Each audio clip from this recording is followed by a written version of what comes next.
This is the story of a girl who was thrown away by her own family, but grew into a woman the world could not ignore. This is the story of Essie. Essie was born not into love or laughter, but into whispers and shame. Her mother, Ekia, was just a 20-year-old SHS graduate still working to help her parents gather money so she could pursue higher education. When she got pregnant, her parents, who were respected and religious people in their community, became very furious. "You've disgraced this family," they said. "How can our firstborn, full of so much potential, bring such shame?" And with cold hearts, they cast her out of their home. Ekia was now pregnant, alone, and had nowhere to go. But Ekia, though calm, was a young woman of fire and resilience. She carried her pregnancy with strength, worked small jobs under the sun, selling oranges, carrying heavy loads, and washing clothes just to survive. And when Essie was born, Ekia poured every bit of love she had into that child. They had nothing, yet they had everything in each other. Essie was deeply loved by her mother. Life, though, wasn't so smooth, yet it was peaceful. Then, one quiet Saturday afternoon, there was a knock at the door. Essie, who was now 8 years old, ran to open it. Standing there was a man with dusty, eyes low, and voice soft, appearing calm like a lamb. "Is your mother home?" he asked. Essie simply nodded. She had never seen this man before. Ekia came to the door and froze in surprise. It was Joe, Essie's father, the man who ran away the moment she told him she was pregnant. The same man who denied pregnancy and disappeared when she needed him most.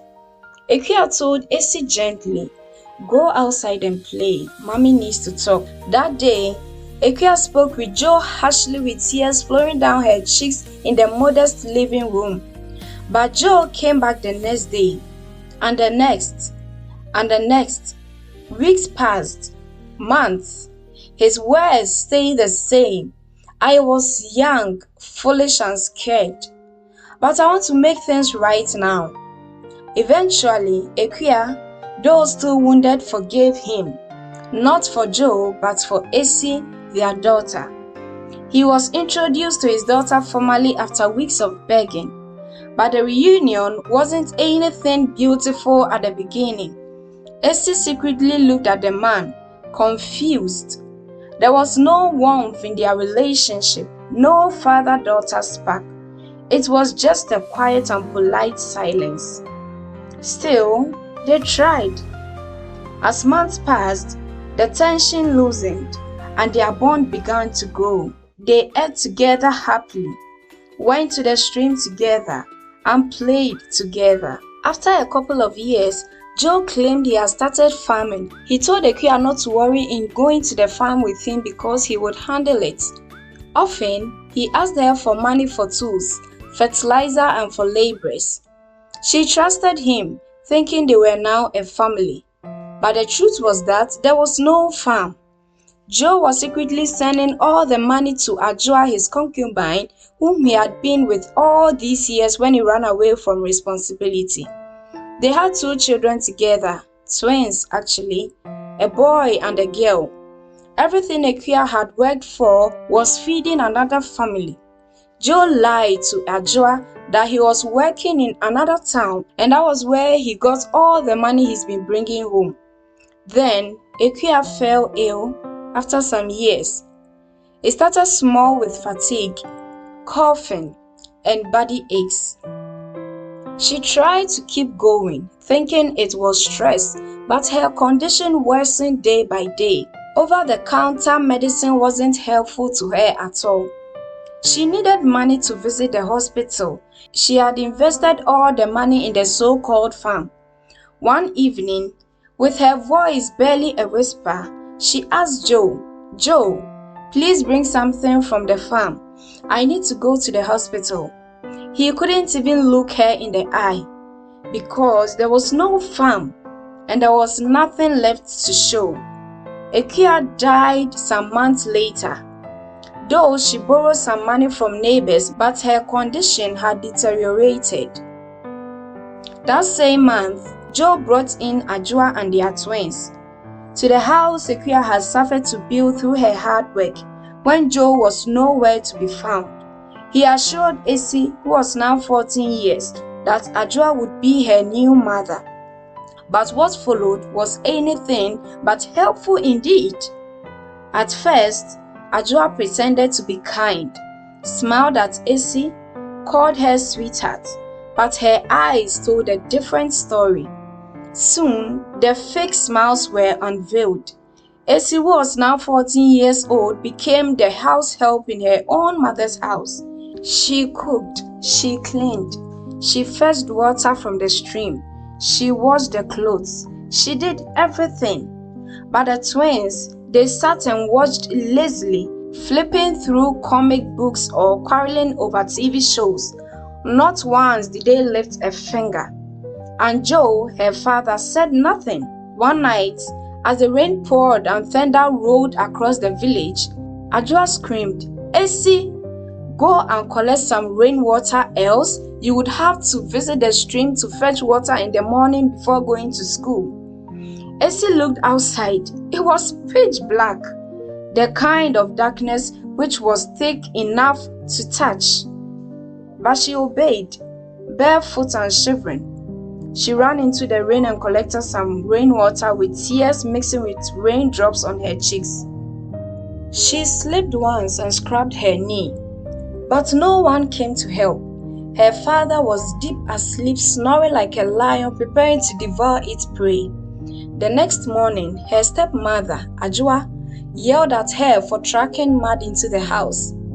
Her truancy in school was getting worse each passing week, and her academic performance began to decline. Eventually, Essie was made to stop schooling to help her stepmother on the market. At age 20, she was given into marriage by her father to a quite kind man from a nearby town whom no one really knows. "You will survive," her father said. "You are old enough now." But what they didn't know was that this man, Yao, had lived in the United States for many years.